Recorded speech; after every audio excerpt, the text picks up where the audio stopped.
मोठेपणा। आता बघा पहिल्यांदा त्या अगोदर मला हा प्रश्न कोण वाचून दाखवेल? चल लावण्या। प्रश्न 1/3 आणि 1/5 यांपैकी मोठा अपूर्णांक कोणता? बरोबर। आता यापैकी आपल्याला काय करायचं आहे? मोठा अपूर्णांक कोणता ते ठरवायचं आहे। मी अपूर्णांक लिहून घेते। आता तुम्हाला असं वाटेल की याचा छेद मोठा म्हणून हा अपूर्णांक मोठा का? नाही। तर ती आता तुलना कशी करायची त्याची मी साधी सोपी पद्धत सांगणार आहे। काय करायचं? या छेदाने या अपूर्णांकाच्या अंशाला गुणा। बोला 5 आहे का? 5 बरोबर।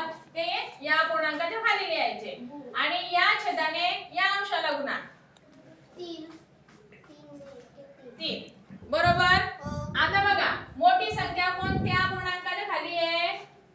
1/3 च्या, म्हणून हा अपूर्णांक मोठा। काय विचारलंय आपल्याला? मोठा अपूर्णांक कोणता? म्हणून मोठा अपूर्णांक कोणता? 1/3। जरी 3 आपल्याला दिसायला लहान दिसत असले तरी अपूर्णांक कोणता मोठा आहे? 1/3। आणि 1/5 हा अपूर्णांक कसा आहे? लहान आहे। समजलं? हा, म्हणून लक्षात ठेवायचं की अपूर्णांकाचा लहान मोठेपणा ठरवताना ही ट्रिक वापरायची।